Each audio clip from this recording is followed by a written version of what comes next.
உத்தரப்பிரதேச மாநிலத்துல இருக்கக்கூடிய அயோத்தி ராமர் கோயிலை நிர்வகிச்சுக்கிட்டு இருந்த ராம ஜென்மபூமி தீர்த்த கஷேத்திர அறக்கட்டளை அந்த அறக்கட்டளையினுடைய நிர்வாகிகள் கோவில் பணத்தை எப்படி முறைகேடு பண்ணியிருக்காங்க, திருடி இருக்காங்க, கோடிக்கணக்கிலான தங்க நகைகள், வெள்ளி, பணம் இது எல்லாமே எவ்வளவு திருடப்பட்டிருக்கு அப்படிங்கிறத பத்தியா நம்ம ஏற்கனவே பேசியிருக்கோம். இது குறித்து சிறப்பு புலனாய்வு விசாரணை குழு வெளியிட்டிருக்கக்கூடிய முதல் தகவல் அறிக்கையை பார்த்தோம் அப்படின்னா அது இன்னுமே அதிர்ச்சி அளிக்கக்கூடிய வகையிலான விஷயங்களை சொல்லுது. அவ்வளவு மோசடிகள் ரொம்பவே இயல்பா நடந்திருக்கிறத நம்மளால பார்க்க முடியுது.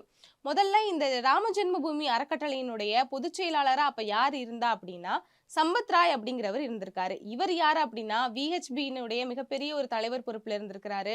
ஆர்எஸ்எஸ்னுடைய பிரச்சாரக்காரரா இருந்திருக்கிறாரு. அப்படிப்பட்ட இவர் தான் இதுலயுமே பொறுப்பாளரா இருந்திருக்கிறாரு. இந்த குற்றச்சாட்டுகள்லாம் வெளியில வந்ததற்கு பிறகுதான் அவர் தன்னுடைய பதவியை ராஜினாமாவும் செஞ்சிருக்காரு. இவர் கூடவே சேர்ந்த டின்னு யாதவ் அப்படிங்கிறவரு இவருடைய ஓட்டுநராகவும் இருந்திருக்காரு, இவருடைய சொந்தக்காரராகவும் இருந்திருக்காரு.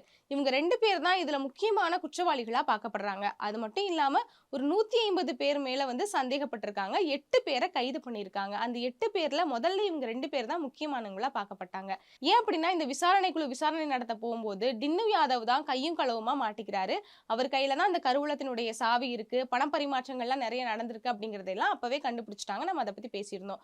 இப்ப இவங்க என்ன சொல்றாங்க அப்படின்னா இந்த விசாரணை குழுல இருக்கிறவங்க அங்க பணம் திருடப்பட்டது அப்படிங்கிறது ஏதோ ஒரு நாள் திருடப்பட்டது இல்ல ஒரு சில நபர்கள் ஏதோ தவறு செஞ்சுட்டாங்க அப்படிங்கிற மாதிரி இல்ல, தினம் தினம் அங்கே திருட்டு அப்படிங்கிறது அரங்கேற்றிட்டு தான் இருந்திருக்கு அப்படின்னு சொல்றாங்க. அது மட்டும் இல்லாம தினமும் பணம் எண்ணும் போது அந்த பணம் எண்ணக்கூடிய அந்த பணியாளர்கள் தங்களுடைய சட்டை பையிலையோ இல்ல ஷூக்கள்லயோ நிறைய பணங்களை எடுத்துட்டு போயிருக்காங்க. தினம்தோறும் இது நடக்கிறதுக்கான வாய்ப்புகள் அதிகமா இருக்கு அப்படின்னு சொல்லியிருக்காங்க.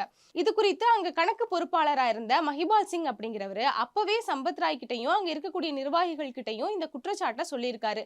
பணம் எண்ணி எடுத்துட்டு போறவங்க அதிகமான கட்டுகளை எடுத்துட்டு போறாங்க, 10 கட்டு எடுத்துட்டு போக வேண்டிய இடத்துல 13 கட்டுகளை எடுத்துட்டு போறாங்க அப்படின்னு. அதுக்கு அவங்க கொடுத்த பதில் என்ன அப்படின்னா இந்த மஹிபால் சிங்க உடனடியா வேலையை விட்டு தூக்கியிருக்காங்க. இதுவும் அந்த விசாரணை குழு கிட்ட அவர் சொன்ன அந்த சாட்சி தான். அது மட்டும் இல்லாம இப்ப 2.70 கோடி அளவிலான பணத்தை பறிமுதல் பண்ணியிருக்காங்க. தங்க நகைகள், வெளிநாட்டு பணம், வெள்ளி நகை அப்படின்னு நிறைய பொருட்களை பறிமுதல் பண்ணியிருக்கிறாங்க. இதை தாண்டி அந்த கோயிலுக்கு நன்கொடையா வழங்கப்பட்ட தங்க நகைகளா இருக்கட்டும், வெள்ளி கட்டிகளா இருக்கட்டும், வெள்ளி செங்கலா இருக்கட்டும், இது எதுக்குமே முறையான ரசீது வழங்கப்படல அப்படின்னு அந்த நன்கொடை வழங்கினவங்களே குற்றச்சாட்டுகளை முன் வச்சிருக்காங்க. கிட்டத்தட்ட 2018ல கோயில் கட்டுறதுக்காக 210 கிலோ அளவிலான வெள்ளி செங்கல்களை கொடுத்துருக்காங்க. அப்படி கொடுத்த அந்த வெள்ளி செங்கலுக்கு இந்த நிமிஷம் வரைக்கும் ரசீது வழங்கப்படல அப்படின்னு அவங்க குற்றச்சாட்டுகளை முன் வச்சிருக்காங்க.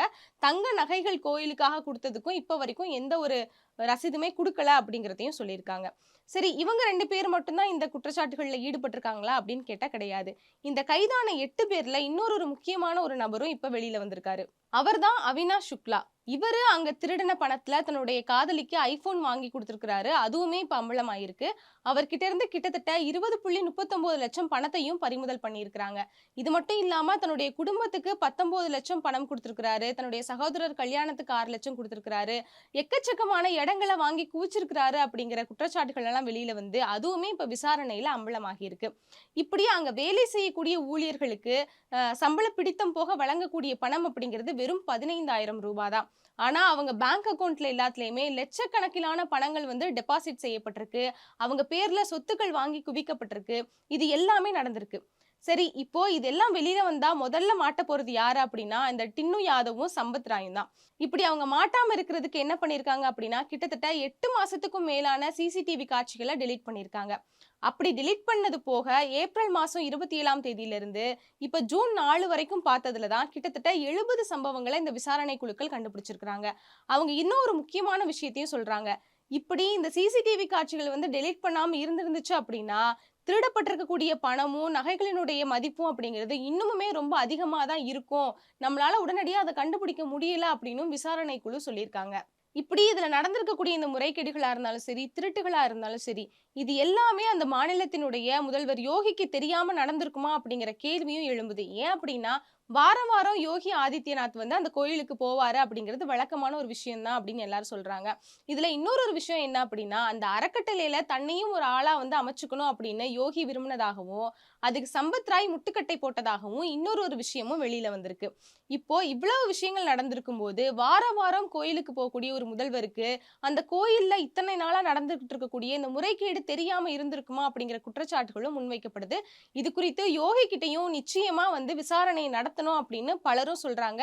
குறிப்பா அந்த கோயில் நிர்வாகத்தை சேர்ந்தவங்களே அந்த குற்றச்சாட்டையும் முன் வச்சிருக்காங்க. பொதுவாகவே இந்த கோயில் பிரச்சனை ஆரம்பிச்சதுல இருந்து முக்கியமா சொல்லக்கூடிய விஷயங்கள் என்ன அப்படின்னா, இந்த ஆர்எஸ்எஸ்ஐ சேர்ந்தவங்களும், விஹெச்பியை சேர்ந்தவங்களும் தான் இந்த குற்றச்சாட்டுகளுக்கெல்லாம் காரணமானவங்க அப்படின்னு சொல்லிக்கிட்டே இருந்தாங்க. அது எல்லாமே இந்த விசாரணையின் மூலியமா இப்ப அம்பலமாகவும் செஞ்சிருக்கு. இப்ப நான் சொன்ன விஷயங்கள் எல்லாமே ரொம்ப சொற்பமான விஷயங்கள் தான். அதுவும் விசாரணை குழுவினுடைய முதல் தகவல் அறிக்கையில வெளியில வந்த விஷயங்கள் தான். இன்னும் 15 நாட்கள் அவகாசம் குடுத்திருக்காங்க. இன்னொரு அறிக்கைய வந்து அவங்க சமர்ப்பிக்கிறதுக்கு. அப்படி சமர்ப்பிக்கக்கூடிய அந்த அறிக்கையில இன்னும் மோசமான, அதிர்ச்சி அளிக்கக்கூடிய மோசடிகள் எல்லாம் வெளியில வரும் அப்படின்னு பலரும் எச்சரிக்கிறாங்க. விசாரணை குழுவுல இருக்கிறவங்களே இத தெளிவுபடுத்தவும் செஞ்சிருக்காங்க.